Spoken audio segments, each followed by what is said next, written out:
Olá, estamos iniciando mais um programa Conhecendo o Ministério Público. Fiscalizar o funcionamento dos conselhos de saúde, averiguar os serviços dos hospitais e o atendimento dos profissionais são apenas algumas das atribuições do Ministério Público. Portanto, o foco deste quadro será a atuação do promotor de justiça como curador da defesa da saúde.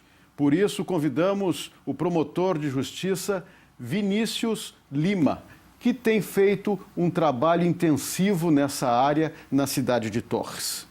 Doutor Vinícius, quero dizer que é um prazer tê-lo aqui conosco novamente. Muito obrigado, Marco. Eu cumprimento a quem nos assiste nesse programa, Conhecendo o Ministério Público, e é uma honra para nós estarmos aqui novamente. Doutor Vinícius, como promotor de justiça, fiscal da lei, principalmente aquele que atua no interior, principalmente naquelas comunidades pequenas, pode agir para facilitar o acesso à saúde? De fato, nós dispomos de vários instrumentos que a legislação e a Constituição conferem ao Ministério Público. É preciso destacar que a Constituição de 1988 foi um divisor de águas na atuação funcional do Ministério Público. Além da atuação na área criminal, nós temos uma gama muito grande de atuação na esfera não criminal, né? Seja na defesa da criança e do adolescente, na defesa do idoso, do meio ambiente. Aqui o tema que diz respeito à saúde pública, nós dispomos do inquérito civil público, que é um instrumento que foi previsto na Lei 7.347/85, a Lei da Ação Civil Pública, e também na Constituição da República, no artigo 129, inciso 3º, quando prevê a possibilidade de o Ministério Público instaurar esse instrumento que venha a ser uma investigação não criminal. Em matéria de saúde pública, nós temos várias demandas, sejam individuais ou coletivas. E para questões individuais, nós instauramos um procedimento administrativo. Para questões coletivas, abrimos então esse inquérito civil. Esse inquérito civil, via de regra, tem como investigado o poder público, porque nós militamos numa área onde há necessidade de prestações positivas por parte do poder público. É uma cadeira de rodas, é uma prótese, é um medicamento, enfim, é uma série infindável de questões que aportam às promotorias de justiça de todo o Estado, de todo o país, onde o Ministério Público tem se destacado de uma maneira muito intensa no enfrentamento desse tema tão caro à sociedade, que é a saúde pública. Além do inquérito civil, nós temos a ação civil pública, né, que é um instrumento também que faz com que o Ministério Público demande em juízo, seja o poder público, seja o particular, enfim, seja a pessoa jurídica. Na esfera da saúde pública, via de regra, o demandado é o poder público, seja o município, o Estado, para atender, né, aquilo que a Constituição prevê, em especial no artigo 196, quando estabelece que a saúde é direito de todos, dever do Estado. Mais ou menos o senhor já deu uma pincelada, mas que tipos de demandas chegam ao promotor de justiça, principalmente aquele que está lá no interior? Várias demandas, por exemplo, como a questão que diz respeito a medicamentos. Nós temos vários atendimentos onde as mães acorrem ao Ministério Público pleiteando medicamentos para crianças com problemas de desenvolvimento, problemas de crescimento. Nós temos também ingressado com algumas demandas em juízo para pleitear desde próteses, órteses, vagas em hospitais, também atendimentos de urgência no que diz respeito à falta de vagas, falta de leitos em UTIs, pediátrica e neonatal. Então essa é uma demanda muito recorrente que aporta a nossa Promotoria de Justiça. E como deve e pode proceder o cidadão que tem certa dificuldade nessa área da saúde? O cidadão ele tem que procurar o Ministério Público, e nós temos na Promotoria de Justiça um dia de atendimento ao público, e nos casos urgentes, como dispõe a Lei Orgânica Nacional do Ministério Público, nós atendemos independentemente do horário. Então, o fato é que a Promotoria de Justiça tem que ser cada vez mais responsiva, ou seja, além da integridade da atuação do Ministério Público, o Ministério Público tem que se voltar de uma maneira muito intensa às demandas sociais. Então, o cidadão que acorre à Promotoria de Justiça, seja pessoalmente, seja por intermédio da ouvidoria do Ministério Público, enfim, através até de uma delação anônima, né, o promotor de justiça vai analisar o caso concreto e verificar se comporta a instauração de um procedimento investigatório para apurar a omissão administrativa, via de regra, do poder público.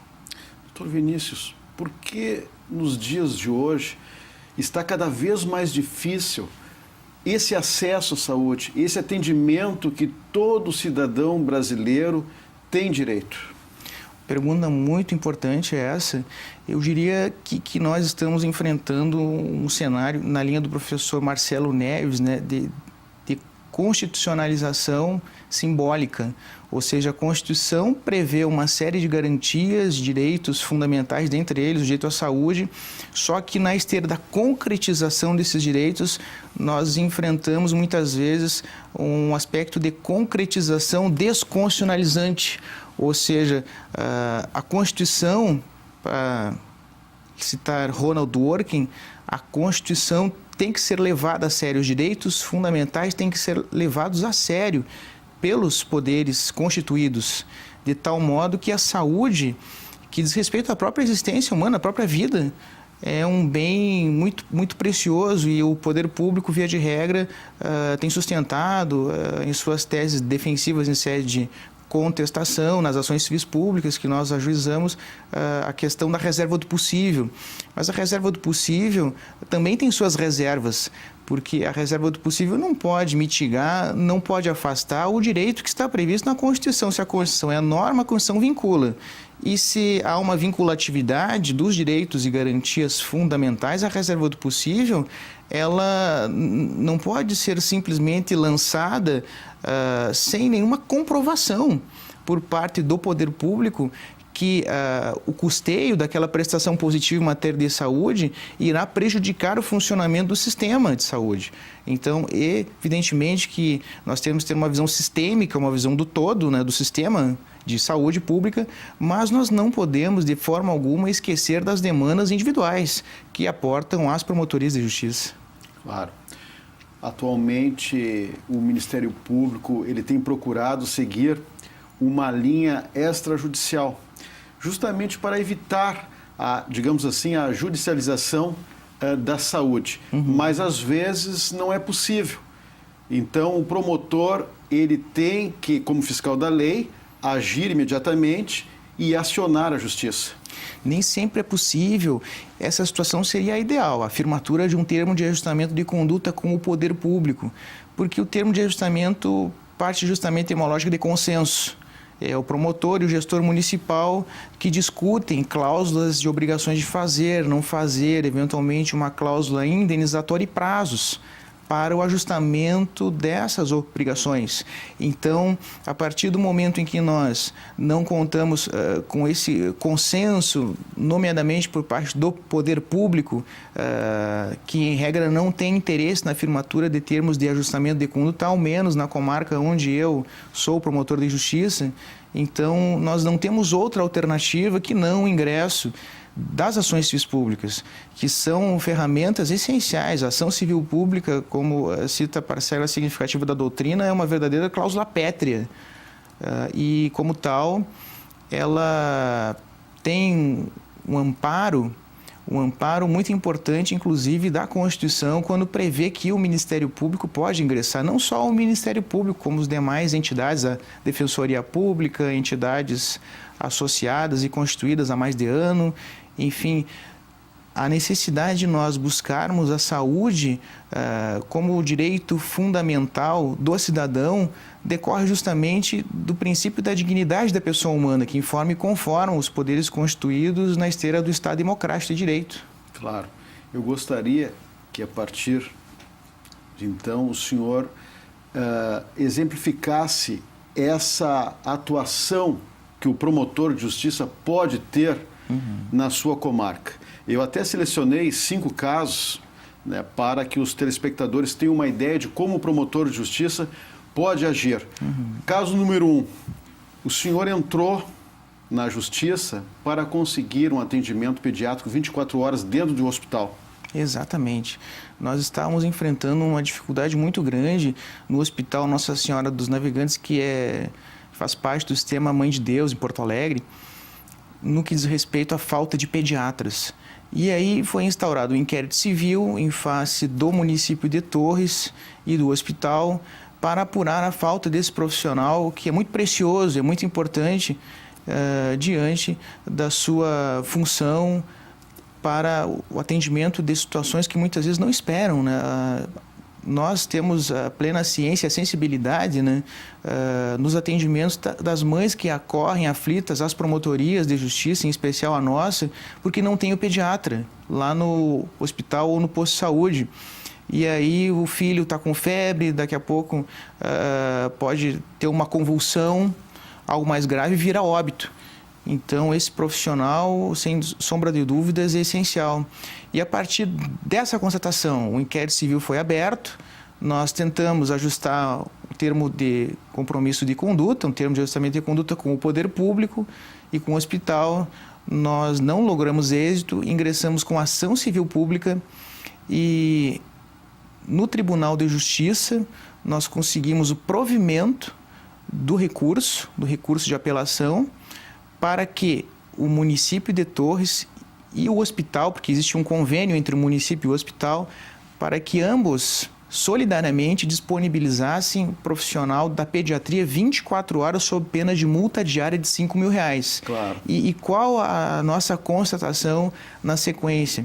É que inúmeros casos aportaram a promotoria de justiça dando conta justamente da falta desse profissional. Então, nós ingressamos daí com uma execução, com uma ação de execução dessa multa, dessas astrentes, né? Tanto em face do poder público quanto em face do hospital. O senhor também teve que ingressar na justiça para obter um pronto atendimento dentro do posto de saúde. Exatamente.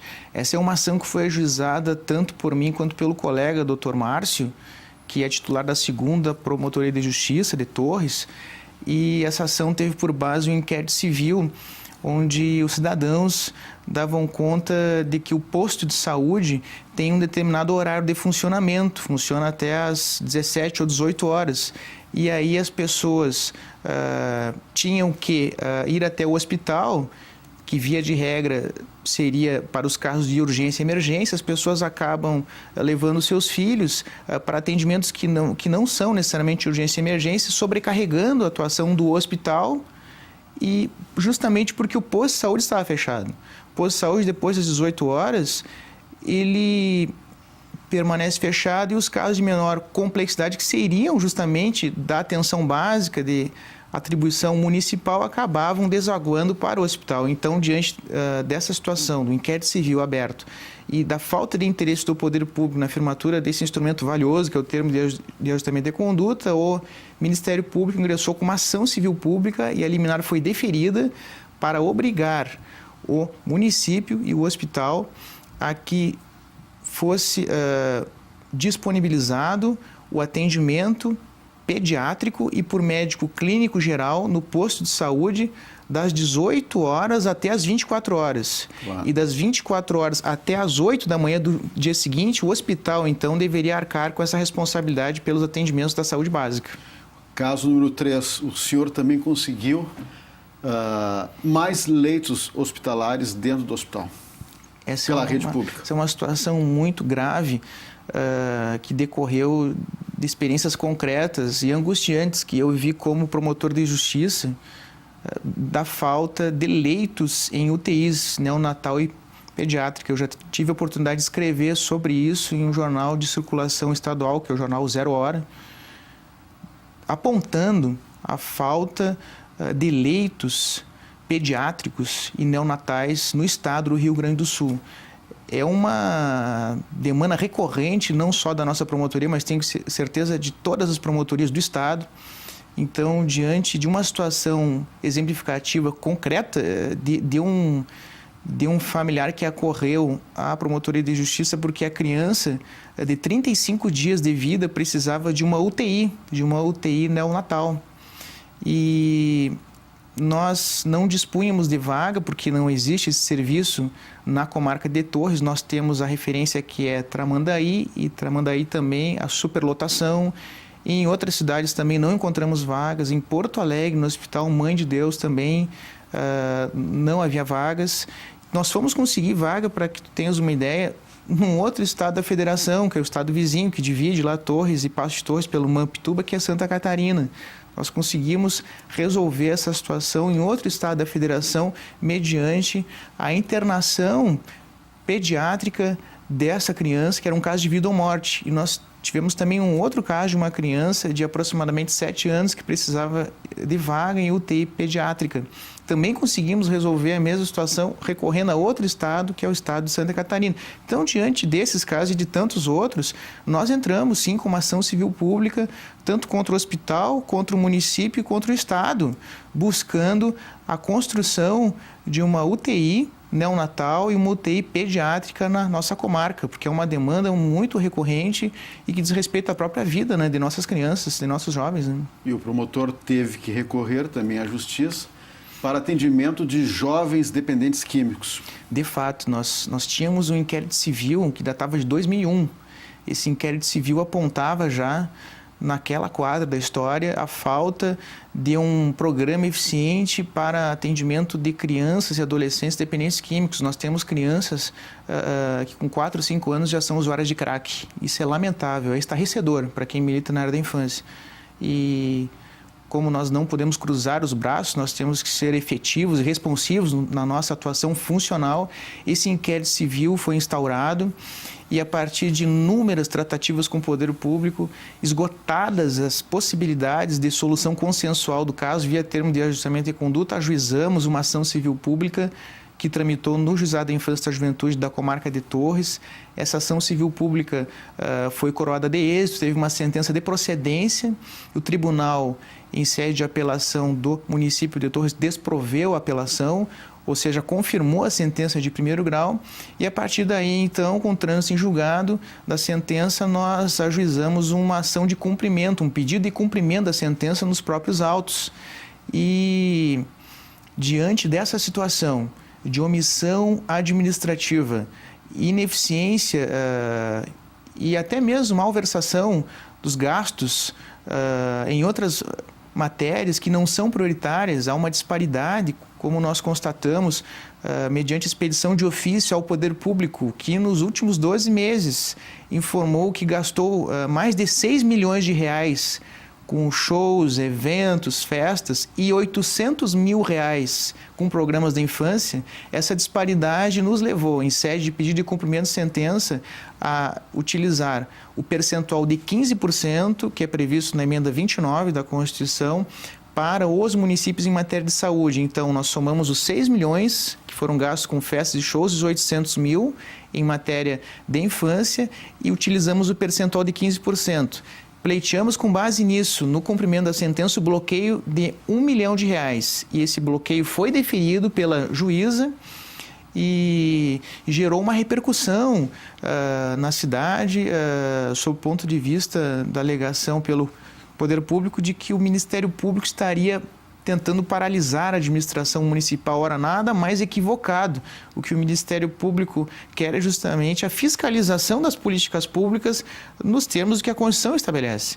E aí o Tribunal de Justiça, em sede de um agravo de instrumento, suspendeu essa decisão. Eu fui intimado, fiz as contrarrazões e informei ao Tribunal de Justiça dessa disparidade de gastos e aguardamos serenamente, com a tranquilidade necessária, a reversão dessa decisão do tribunal com a mantença da decisão proferida pela magistrada da infância da comarca de Torres, que bem atendeu aos direitos fundamentais de crianças e adolescentes que são usuários principalmente de crack, e diante da falta de um programa de atendimento aos jovens em conflito com a lei. Claro. Nós temos inúmeras situações de jovens que não raras vezes são encaminhados para a Fundação de Atendimento Socioeducativo, e as pessoas muitas vezes demonstram preocupação quando um jovem infrator pratica um ato infracional de extrema gravidade que gera uma repercussão na coletividade, mas nós temos que pensar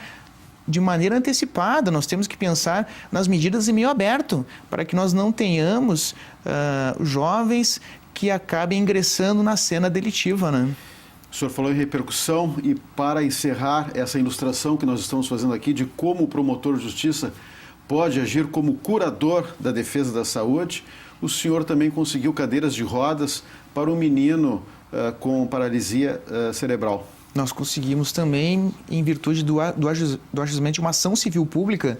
Essa ação pleiteava liminarmente o fornecimento de uma cadeira de rodas e uma cadeira adaptada para o banho, em virtude da deficiência desse adolescente que conta com quadro de paralisia cerebral. Ele teve a infelicidade até de, ao trafegar pelas vias de circulação no município de Torres, ele caiu, quebrou a cadeira. Então veja as agruras que esse menino sofreu. Então, a partir daí, nós entramos com a ação, a liminar foi indeferida, mas o tribunal, em sede de agravo de instrumento, deu provimento para obrigar o município de Torres que fornecesse a cadeira de rodas e a cadeira adaptada para o banho que esse menor necessita, tanto o município quanto o Estado. Então, nos autos do processo, eu pleiteei a imediata intimação dos entes públicos para o cumprimento da decisão que visa salvaguardar direito fundamental desse adolescente. Pelo que o senhor está dizendo, o importante é que o promotor de justiça esteja atento à Constituição Federal e também à legislação que regula as ações, os serviços de saúde. Exatamente, a legislação de regência em matéria de saúde, principalmente a Constituição. Nós precisamos rediscutir com urgência a necessidade de uma teoria das fontes no ordenamento jurídico pátrio, uma teoria da interpretação e uma teoria da decisão judicial que façam com que a Constituição seja efetivamente vinculativa ao gestor em todas as esferas governamentais, vinculativa aos demais poderes constituídos, porque a Constituição, ela está aí, prevê uma série de direitos e garantias fundamentais, seja na esfera individual, seja na esfera coletiva. E o Ministério Público é justamente o ombudsman, ele é o defensor do povo e, como tal, a nossa atuação é imprescindível para a defesa dos interesses coletivos, individuais, indisponíveis e difusos dos termos do artigo 127 da Constituição Federal.